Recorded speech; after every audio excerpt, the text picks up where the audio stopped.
vlen të vlerësohet paralajmërimi juaj për rrezikun e thellimit të një fryme represive që paralajmëruat sa i përket komenteve që ju i bët kodit të ri penal, dhe kjo meriton sigurisht përgëzim. Por megjithatë, dua të ndaj me ju faktin apo shqetësimin apo qoftë edhe pyetjen që referuar dhe një tjetër konstatimi që u bë po sot në këtë komision, që paraburgimi është nga padrejtësitë më të mëdha që po ndodh sot në vend, dhe paraburgimi në vlerësimin tim është edhe fytyra, pasqyra e këtij regjimi dhe shteti represiv, policor dhe arbitrar. Dua t'ju kujtoj, zoti krye prokuror, se gati 2/3 e shqiptarëve që sot ndodhen në burgje janë të paraburgosur. Dhe gati 1/3 e tyre janë pa akuzë. Numri të paraburgosurve është gati 3 herë mbi mesataren e Bashkimit Evropian. Referuar faktit që është prokuroria organi apo institucioni që kërkon dhe masën e sigurisë, ju e ndjeni veten ndoshta fajtor, nuk është fjalë e rëndë, po bashkëpërgjegjës në ndërtimin e këtij shteti represiv, sepse çfarë konstatohet sot? Sot konstatojmë që në burgje ka më shumë të pafajshëm dhe gjithë kriminalet janë në liri. Dhe këtë e vërteton edhe një konstatim, ne do ta kemi pas jush drejtuesin aktuar të SPAK-ut, të faktit që rreth 250 apo 251 drejtues dhe anëtar organizatash kriminale të rrezikshme janë në liri.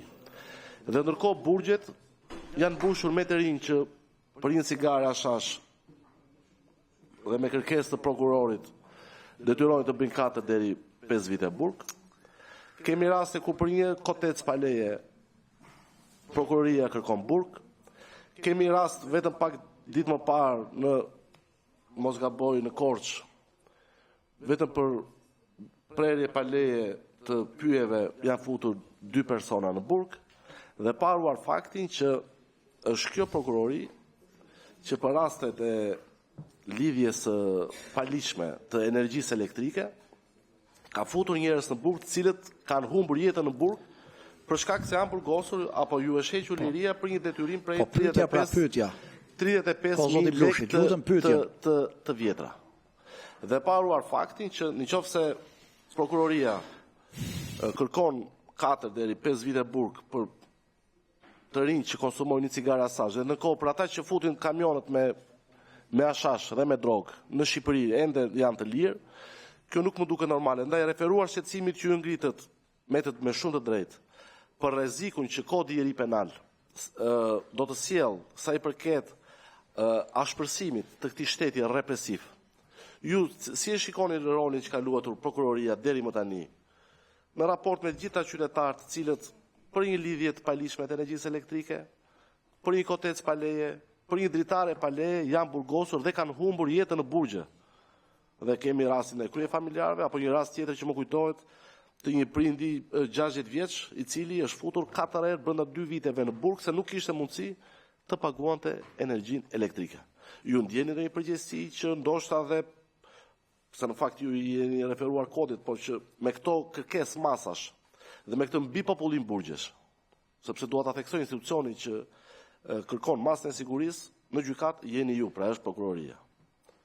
A ndjeni dhe ju përgjegjës që keni kontribuar në ndërtimin e këtij shteti represiv që sot godet në mënyrë kriminale në vlerësimin tim më të pambrojturit.